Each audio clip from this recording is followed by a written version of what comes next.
Sekitar pukul 13 waktu Indonesia Barat nanti juga akan berlangsung deklarasi Capres-Cawapres Prabowo Subianto. Diduga kuat nama yang akan menjadi cawapresnya adalah Hatta Rajasa. Tapi pemirsa, sekarang kami ajak Anda bergabung dengan Indra Maulana langsung dari kediaman Ketua Umum PDI Perjuangan Megawati Soekarno Putri di Tekumar untuk berdiskusi bersama sejumlah narasumber. Indra. Ya, Putri, memang seperti pertanyaan-pertanyaan yang banyak saya sampaikan di laporan sebelumnya. Nah, sekarang kita akan membahasnya. Sudah bersama saya ada Wakil Sekjen dari PDI Perjuangan, Hasto Kristianto. Selamat siang, Mas Hasto. Kemudian ada Sekjen dari Partai Nasdem, Patris Rio Kapala. Bang Rio, terima kasih sudah bersama kami. Ada Pak Soekardi Rinakit yang merupakan analis politik. Saya ke Mas Hasto terlebih dahulu tentunya. Ini pertanyaan yang paling mendasar. Sekarang ini pilihan sudah jatuh kepada Pak JK. Izinkan saya untuk mengingat Pak Cahyo pernah mengatakan juga, Mas Hasto juga pernah mengatakan juga dalam diskusi sebelumnya di Metro TV, mengatakan syarat untuk menjadi pendamping Jokowi atau cawapres Jokowi adalah figur yang mampu memastikan kemenangan bagi pasangan ini, kemudian figur yang mampu memberikan kepastian stabilnya jalannya pemerintahan. Kita ingat ada rekam jejak Pak Yusuf Kalla bersama Pak SBY di tahun 2004 hingga 2009. Begitu cukup dominan juga Pak Yusuf Kalla saat itu. Nah, apakah ini memang figur yang tepat dengan melihat rekam jejak yang seperti itu, Mas Hasto? Sangat tepat, apalagi kalau kita melihat bahwa Pak Jokowi mengusung agenda perubahan untuk membuat Indonesia yang lebih baik, Indonesia yang berdaulat, berdikari, dan berkepribadian. Dan Pak Yusuf Kalla, kalau kita lihat, ini menempati posisi yang cukup penting karena tantangan ke depan yang dihadapi oleh pemerintah ini sangat berat dari aspek fiskal misalnya. Sehingga kita tidak hanya berpikir ketika mencalonkan Pak Yusuf Kalla bukan dalam konteks how to win, tetapi juga how to govern. Sehingga dalam konteks untuk menciptakan pemerintahan yang efektif itu bisa tercapai karena pengalaman dari Pak Yusuf Kalla. Sementara untuk menciptakan pemerintahan yang solid didukung oleh koalisi 4 penjuru angin. Dan untuk mendukung pemerintahan yang bersih tidak ada bagi-bagi kekuasaan di depan. Yang ada adalah komitmen kepada bangsa dan negara. Beda dengan kaum sana yang membangun suatu koalisi atas dasar bagi-bagi kursi kabinet. Kalau di sini adalah murni dedikasi kepada bangsa dan negara, dan itu diawali dengan sangat baik dengan sikap kenegarawanan dari Ibu Megawati Soekarno Putri, dilanjutkan dengan Pak Surya Paloh dan seterusnya. Kenapa istilahnya koalisi 4 penjuru angin? Ya, kalau kita melihat ini dalam suatu konstelasi ketika kita didukung oleh 4 kekuatan politik, ini sebagai suatu kerjasama yang sangat sempurna, baik dari aspek ideologi, kesejarahan, dan juga basis konstituen, maka ini merupakan suatu bentuk kekuatan yang akan menyebar ke 4 penjuru angin tersebut untuk memenangkan hati rakyat. Oke, Bang Rio, kita lihat tadi sebelum Jokowi berangkat juga menuju ke Gedung Juang untuk deklarasi begitu ya. Kita lihat juga ada semacam deklarasi kecil-kecilan dengan secara resmi dengan bergabungnya Partai Hanura begitu di koalisi PDI Perjuangan, Nasdem, dan PKB. Anda melihat sebagai partai yang pertama kali bergabung dengan PDI Perjuangan, sama-sama sepakat untuk mengangkat kerjasama murni. Tapi kemudian sekarang ada masuk juga namanya Partai Hanura, mungkin bisa disebut last minute begitu. Apakah Anda melihat ini masih sama konsep yang Anda inginkan, terutama Partai Nasdem terhadap PDI Perjuangan? Ya, saya pikir begini ya, ketika kesepakatan awal kita bangun dengan PDI Perjuangan, tentu kemudian disusul PKB plus Hanura tadi pagi, saya pikir dalam konsep yang sama, artinya tidak ada Hanura menawarkan siapapun wakil presidennya, tidak membicarakan tentang portofolio kabinet dan sebagainya. Nah, saya pikir dari konfigurasi capres hari ini dan cawapres hari ini tidak ada satupun ketua umum yang menjadi calon presiden, tidak ada satupun ketua umum menjadi calon wakil presiden. Jadi saya pikir murni partai ini bicara tentang bangsa ini menjadi lebih baik, bagaimana membangun bangsa ini ke depan. Dan tentu ini adalah sebuah kerjasama kebangsaan kalau kita lihat hari ini, di mana PDIP yang punya basis tersendiri, Nasdem, PKB, dan Hanura. Nah, oleh karena itu kami meyakini bahwa 4 penjuru angin ini sudah cukup solid untuk kemudian membuat Indonesia menjadi lebih baik melalui pencapresannya Pak Jokowi. Sudah cukup solid ya? Saya pikir cukup solid ya. Jadi 4 ini kita berbincang-bincang tadi juga dengan Bu Mega tentang ke depannya seperti apa, kemudian bagaimana setelah dideklarasikan, dan semua bicaranya cair dan tidak ada perasaan apa-apa. Karena apa? Karena semua ketua umumnya tidak punya interest untuk kepentingan pribadinya, tetapi bagaimana menatap Indonesia menjadi lebih baik. Oke, nanti saya ingin lebih jauh sebenarnya soal kerjasama, tapi karena ini momennya adalah deklarasi capres cawapres begitu. Saya ingin ke Mas Kardi. Mas Kardi, akhirnya Jokowi memilih JK sebagai pasangannya, tentu dengan tim yang ada di belakangnya, tentu PDIP, Nasdem, PKB dan juga Hanura begitu, rapat hingga 12:30 tadi malam. Tapi yang ingin saya tanyakan, Anda melihat dari luar pasangan ini, apakah memang ini hanya ingin merasa aman begitu, dalam artian selama ini survei Jokowi JK memang cukup tinggi begitu ya. Kita lihat seperti itu. Tetapi secara kepemerintahan nanti berjalannya, apakah memang benar akan melengkapi atau nanti kita akan dihadirkan juga masyarakat Indonesia kalau terpilih nanti misalnya masyarakat Indonesia disuguhi lagi saling upaya dominasi antara presiden dan wakil presiden? Dugaan saya tidak. Era 2004-2009 ketika pasangan Pak SBY dengan JK, di mana JK tampil agak dominan, menurut hemat saya nggak akan berlaku di 2014 ke 2019, tidak akan berlaku. Karena kenapa? Pak JK itu lebih matang, pengalaman masa lalu mengajarkan sesuatu, mengajarkan konflik. Kita potong terlebih dahulu, Putri. Kita lihat juga saat ini rombongan dari pasangan Joko Yusuf Kala sudah hadir. Kita lihat ada Pak Yusuf Kala di sini. Pak JK. Pak JK, boleh saya singkat saja Pak JK? Singkat ya. Ya, kita lihat bersama memang saat ini bakal calon wakil presiden yang baru saja mendeklarasikan diri dengan bakal calon presiden Joko Widodo di Gedung Juang tadi, saat ini sudah hadir di kediaman Ketua Umum PDI Perjuangan Megawati Soekarno Putri. Kita lihat ada figur Yusuf Kala di sini disambut oleh Ketua Umum PDI Perjuangan Megawati Soekarno Putri, ada Ketua Umum Partai Nasdem Surya Paloh, dan juga ada Ketua Bapilu dari Partai Demokrasi Indonesia Perjuangan Puan Maharani. Pers masuk, nggak apa-apa pers. Ya.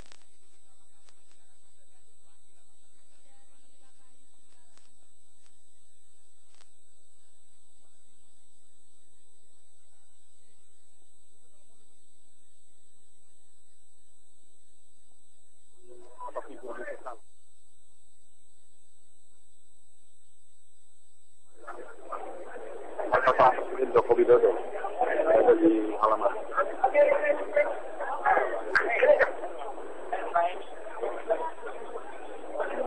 Disambut di teras rumah. Pintu buka, pintunya buka. Inilah. Maksud kami bilang sangat yang akhirnya dipilih oleh figur Joko Widodo sebagai calon wakil presiden untuk bertarung di Pilpres 2014.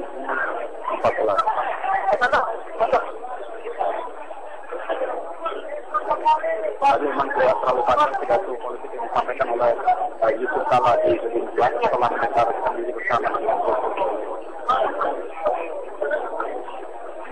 Sebenarnya kalau kita mau lihat proses seorang Yusuf Kala ini, kita ulas sedikit di tahun 2004. Yusuf Kala ini juga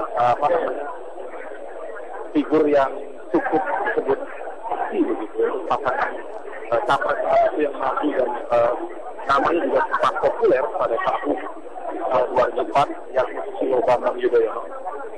Hal ini bisa dikatakan persis atau hampir sama dengan apa yang terjadi sekarang ini.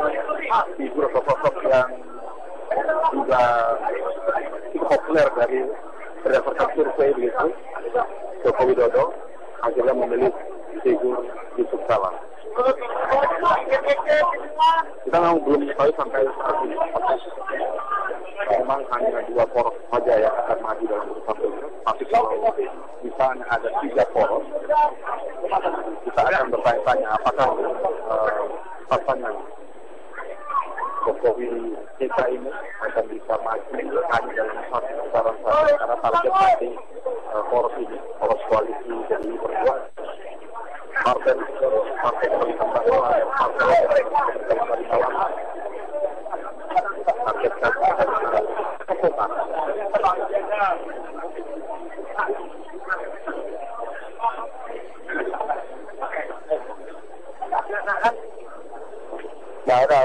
udah.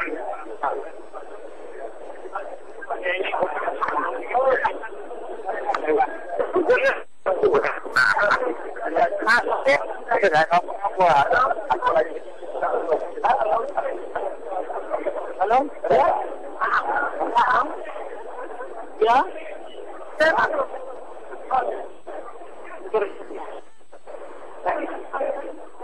Pak.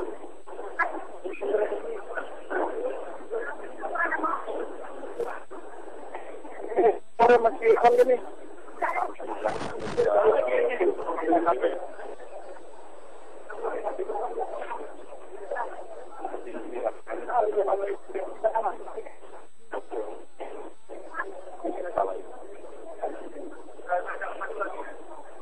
Ngirim gambar ya.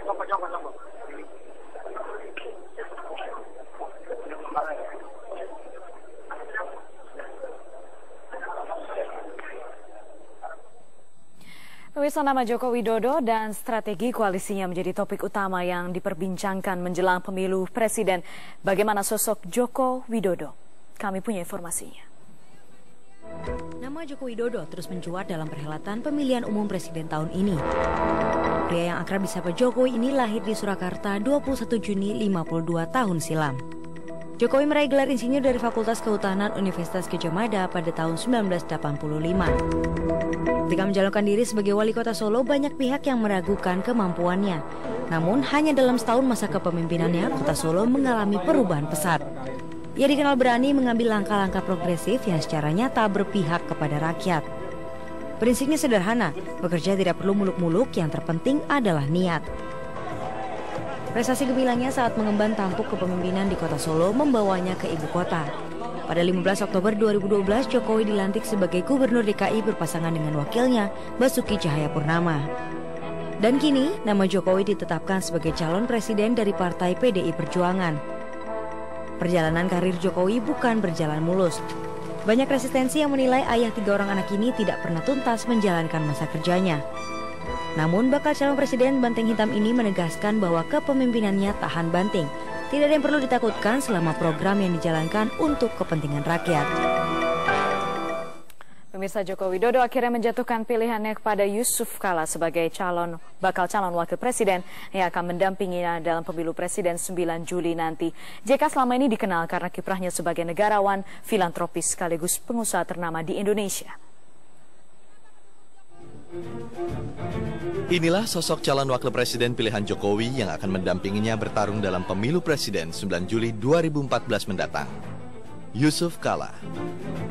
Pria kelahiran Watampone, Sulawesi Selatan 15 Mei 1942 yang biasa disebut juga dengan Kak Ucu ini tidak asing bagi masyarakat Indonesia karena sepak terjangnya sebagai pejabat, politisi, serta pengusaha di negara ini. Yusuf Kala pernah menjadi wakil presiden mendampingi Susilo Bambang Yudhoyono di era Kabinet Indonesia Bersatu Jilid pertama selama tahun 2004 hingga 2009. Oleh beberapa tokoh, ia sempat dijuluki sebagai The Real President karena berada di balik sejumlah keputusan penting pemerintah. JK mengawali karirnya di kabinet dengan menjadi Menteri Perdagangan di era Presiden Abdurrahman Wahid.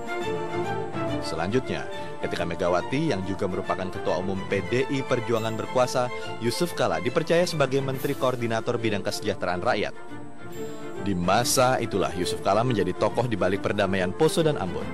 Ia berani mengajak pemuka masyarakat yang bertikai untuk duduk bersama serta membicarakan masa depan wilayah konflik agar menjadi lebih baik lagi.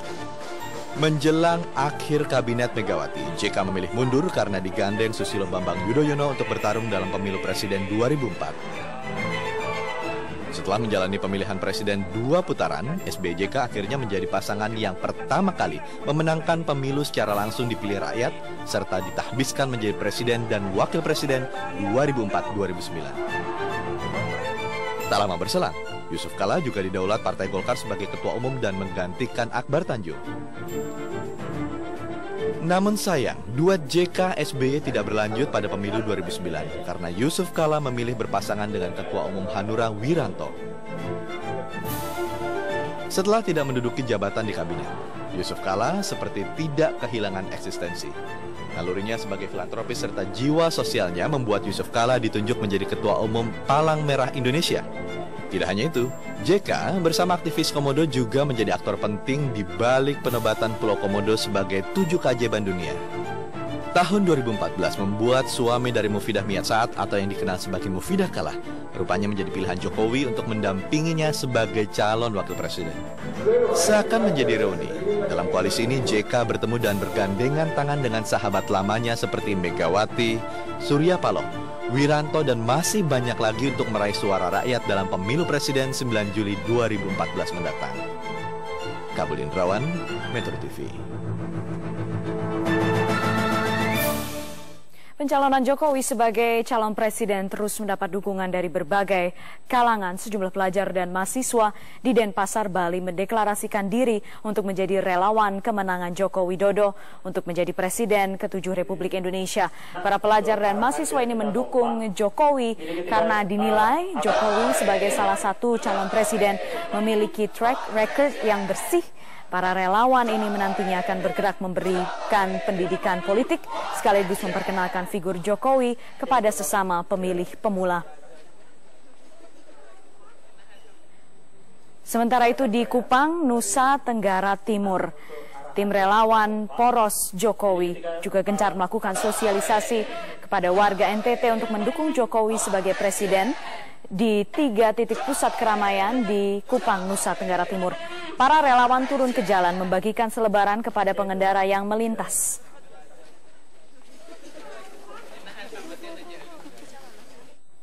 Pemilihan Yusuf Kala sebagai pasangan Jokowi dipandang sebagai pilihan yang tepat selain mampu menambah perolehan suara di Sulawesi. Kemampuan Yusuf Kala dalam bidang ekonomi bisa melengkapi kepemimpinan Jokowi. Calonnya Jokowi untuk wapresnya itu memang JK yang paling tinggi ya gitu ya. Nah kemudian JK ini juga terpilih barangkali faktor yang utama adalah dalam rangka untuk perebutan lokasi dari konstituen dengan Hatta Rajasa. Kalau Hatta Rajasa itu berasal dari Sumatera, maka mau tak mau Jokowi harus mengambil dari yang non Sumatera. Nah, yang paling populer dan elektabilitasnya tinggi yaitu JK, makanya dia ambil JK gitu. Kalau kita lihat kepiawaian dari JK itu bisa mengimbangi kepiawaian Prabowo dalam bidang ekonomi ya, dan juga Hatta Rajasa. Kalau dia head to head 1 putaran, artinya cuma 2 calon ya, ada calon. Tapi kalau ada 3 calon bisa jadi dia 2 kali ya, bisa jadi 2 kali. Tapi kalau kita lihat situasi yang seperti ini, kalau Golkar itu masuk ke PDIP, koalisi PDIP, maka ada kemungkinan hanya 1 putaran. Dan pemirsa, kami jeda dulu. Breaking News Metro TV, deklarasi Capres Cawapres kembali sesaat lagi. Anda kembali dalam Breaking News Metro TV, deklarasi Capres Cawapres. Kami telah hadir sejak pukul 8 pagi tadi. Capres Cawapres Joko Widodo dan Yusuf Kala telah mendeklarasikan dirinya berasal dari koalisi 4 partai politik, PDI Perjuangan, Nasdem, PKB, dan Hanura. Kami juga sekarang menanti deklarasi Capres Cawapres koalisi Gerindra. Capres sudah disampaikan yaitu Prabowo Subianto. Ada dugaan kuat bahwa Cawapres yang diusung oleh koalisi Gerindra, PAN, PKS, dan P3 adalah Hatta Rajasa. Tapi sekarang pemirsa, kami mengajak Anda ke Solo, tepatnya di kantor DPC PDI Perjuangan Surakarta. Kita lihat seperti apa sambutan warga Solo, Jawa Tengah terkait pencapresan deklarasi Capres Cawapres Joko Widodo Yusuf Kala. Egit, seperti apa suasananya di sana sekarang? Ya Putri, deklarasi pencapresan Joko Widodo beserta Cawapres Yusuf Kala yang disambut sangat meriah di kantor DPC PDI Perjuangan di Kota Solo, Jawa Tengah ini. Dan di kantor DPC PDI Perjuangan di Jawa Tengah ini, di Solo, terdapat puluhan relawan dan kader-kader PDI Perjuangan yang tergabung dalam kelompok Jokowi for President yang sudah hadir sejak jam 11 tadi pagi untuk menyerukan dukungan kepada Joko Widodo beserta Cawapresnya Yusuf Kala. Pada siang tadi sempat hadir pula Bapak Teguh Prakoso selaku Sekretaris DPC PDIP Surakarta dan juga beberapa ketua pimpinan anak cabang PDI Perjuangan, yaitu Ketua Pimpinan Anak Cabang Jebres Bapak Honda Hendarto dan Ketua PAC Banjarsari yakni Bapak Ioni Sofyan Nurwandi. Riuh Rambut yang di PDIP Solo ini dibuka dengan menyanyikan lagu kebangsaan Maju Tak Gentar, lalu disambut dengan menanti detik-detik deklarasi pencapresan dan cawapres Joko Widodo, yaitu Bapak Yusuf Kala. Dan selain itu, Putri, pada sore hari nanti akan dilanjutkan dengan deklarasi internal PDI Perjuangan yang akan dibuka oleh Bapak FX Hadi Rudiatmo selaku Ketua DPC PDI Perjuangan Cabang Surakarta. Nah, pada deklarasi internal sore nanti akan dilakukan koordinasi dengan beberapa jajaran PDI Perjuangan Cabang Surakarta dan akan dilanjutkan dengan deklarasi kepada publik pada besok hari yang rencananya akan diselenggarakan di stadion atau gedung olahraga Sriwedari, Kota Solo.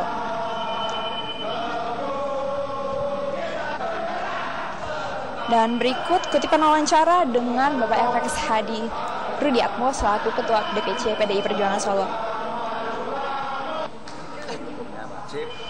Semua kader partai untuk memenangkan pemilihan presiden tahun 2014 tanggal 9 Juli yang akan datang. Jadi kelebihannya Pak Yusuf Kala jelas pengalaman ya. Tentunya sebelum deklarasi ini sudah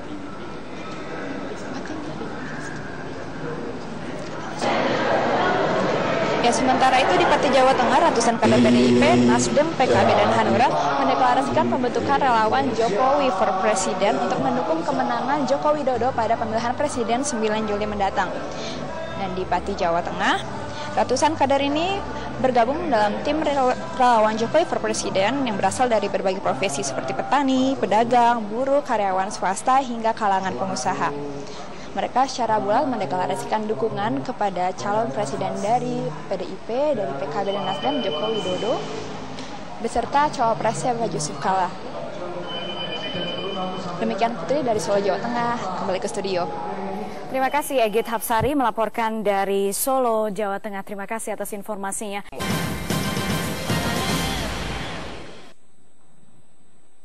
Anda kembali menyaksikan Breaking News Metro TV. Deklarasi Capres Cawapres Joko Widodo sudah pasti berpasangan dengan Yusuf Kala. Kita masih menunggu deklarasi Capres Prabowo Subianto. Nama Cawapres yang menguat adalah Hatta Rajasa. Tapi pemirsa, sebelumnya sudah ada hadir di studio narasumber peneliti LIPI Siti Zuro. Kita akan sama-sama membahas yang terjadi saat ini. Bu Siti, selamat siang, sudah bergabung bersama kami di Breaking News. Terima kasih. Bu Siti, melihat pasangan Jokowi JK, nama JK sebelumnya sudah pernah disebut berulang kali, sekalipun ada inisialnya, masih tebak-tebakan, masih misterius, tapi apa yang bisa saling komplementer terjadikah pada pasangan ini, Jokowi JK? Iya. Jadi idealnya satu pasangan itu ya saling melengkapi, saling mengisi, dan saling mendukung, saling menghormati, dan tidak boleh saling mensubordinasi, karena harus saling menghormati. Apalagi ini pimpinan nasional, dan alotnya gitu ya, untuk sampai mengerucut keputusan sampai siapa cawapresnya untuk Pak Jokowi. Ini menunjukkan bahwa kriterianya begitu padat gitu ya, begitu banyak kriteria parameter yang diterahkan untuk cawapres ini, dan akhirnya Pak JK. Jadi memang ada beberapa, tidak hanya Pak JK sebelumnya, tapi Pak JK sekarang yang memenangkan, katakan kompetisi itu baik di lembaga survei maupun mungkin di media. Saya melihat apakah Pak JK ini nantinya akan mendukung penuh atau memberikan dampak positif terhadap kinerja dari Pak Jokowi, tidak sekedar untuk memenangkan di Pilpres, tapi yang lebih penting lagi adalah pasca Pilpres, ketika yang bersangkutan berdua ini dilantik, dan setelah dilantik langsung bekerja 1 kali 24 jam harus bekerja. Kira-kira apa yang harus dilakukan oleh seorang wakil presiden? Ini yang kita belum melihat, apakah ada semacam perjanjian yang sangat pembagian jelas, tugas ya, pembagian jelas. Siapa melakukan apa, gitu ya, siapa bertanggung jawab apa. Karena sistem kita adalah presidensial, tentunya Pak Jokowi sebagai nantinya kalau menang ya di Pilpres itu, ya beliaulah yang harusnya mengatur gitu ya. Siapa melakukan apa seperti yang terjadi di Jakarta, DKI Jakarta. Hanya saja kalau sampai pasangan ini memenangkan, kita tidak bisa menyaksikan lagi seperti apa yang ada di Jakarta antara Jokowi dan Ahok saling bersapa tangan gitu ya, tos gitu. Lah itu mungkin tidak terjadi apa dengan itu tidak Pak mungkin JK. terjadi dilakukan? Mungkin orang Jawa akan mengatakan itu kodo gitu ya, karena satunya sangat muda, satunya sudah cukup umur gitu. Lah polarisasi yang seperti ini yang harus diyakinkan sejak dini menurut saya, warningnya kepada Pak JK, apakah Pak JK akan loyal? Terus sampai satu periode gitu ya, jangan sampai di tengah jalan itu ada macam-macam gitu. Apa pertanyaannya? Kenapa sampai ada keluar pertanyaan itu sebenarnya, Bu Siti? Iya, jadi masih katakan ya, kita masih mengingat katakan apa yang terjadi selama periode 2004-2009 antara Pak SBY dan JK gitu ya. Endingnya kan juga tidak harmonis lagi hubungannya. Masing-masing lalu